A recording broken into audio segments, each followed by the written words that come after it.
Avoid stress as much as you can. Stress will make, if it does not kill you, it will make you age on time. Of course, you know what that means. There are some of your mates you will see with white beards all over.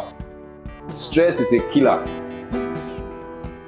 And most times, the things you stress yourself about are things that you could actually have solved if you calmed yourself down. If you learn to enter into silence, if you learn to repose, calm down, you will find the solution to what you are stressing about.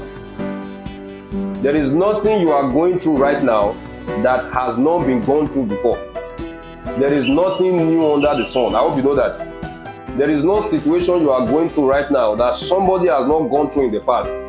In fact, one of the ways you will help yourself when anything that seems hard come against you is to ask yourself, the things you went through 5 years ago that you thought you would die, 5 years ago, 3 years ago, 8 years ago, if you think back, for those of you who went to a higher institution, especially when it was time for your projects, you know how stressed you were. It seemed as if your life would end. This lecturer is a devil. This person does not want my happiness. You stress yourself out.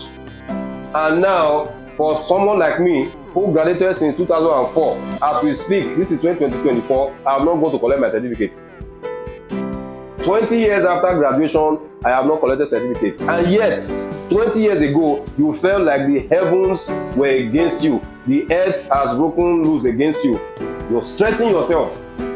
So the things that didn't kill you 5 years ago that you thought you would die by, now you are living. Is that not enough for you to have thought to yourself, I have been through this same challenge before.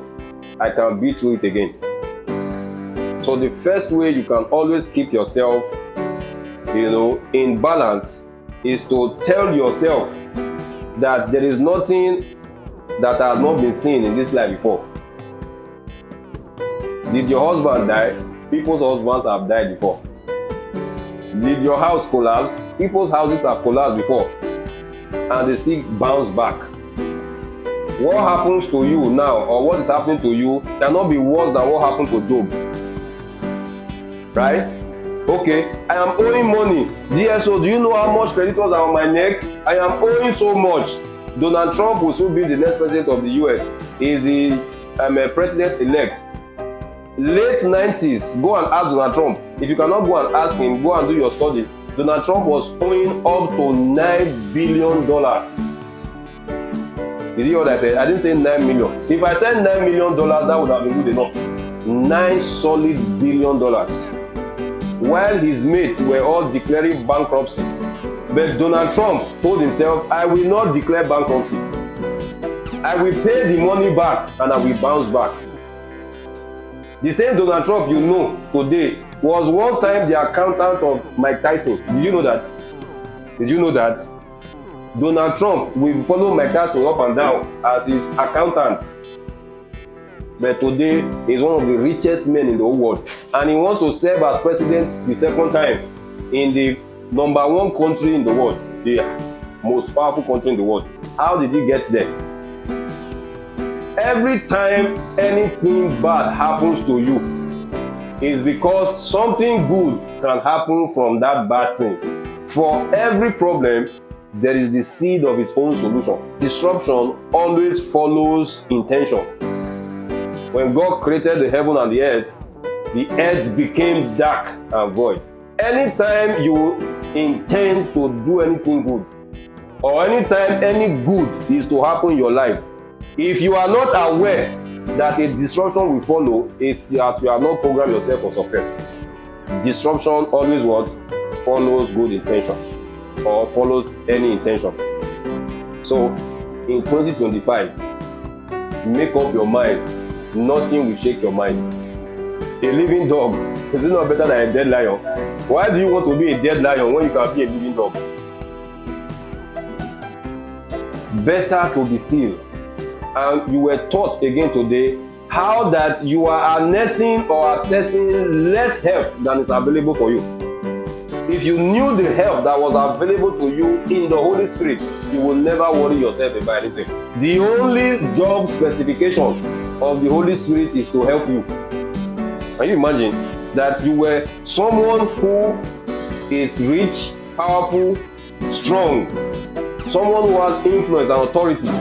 You are suddenly giving to that person to say, Mr. Coker, we give you so and so person to help you. Anything you require, ask him, he will do.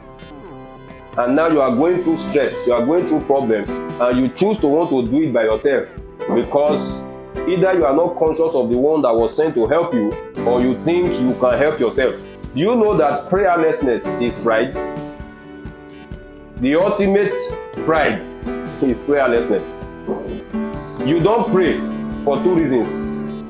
What is prayer? First of all, don't miss it. Prayer is asking for help. You know that is what prayer is. Prayer is talking to someone who can help you to come to your aid. Okay? So you are not praying either because you don't know the person can help you, or you are not even aware the person is there, or you have said to yourself, you can do that thing for yourself. That's not our area this morning, but I'm just trying to advise and admonish that in 2025, make up your mind not to be stressed. The less stressed you are, the more your brain can produce results for you. The more creative you can become. When you are stressed, you are in what is called survival. And creation never happens in survival. So if you want to be a creator, you must not be a survivalist. You get what I just said? Good.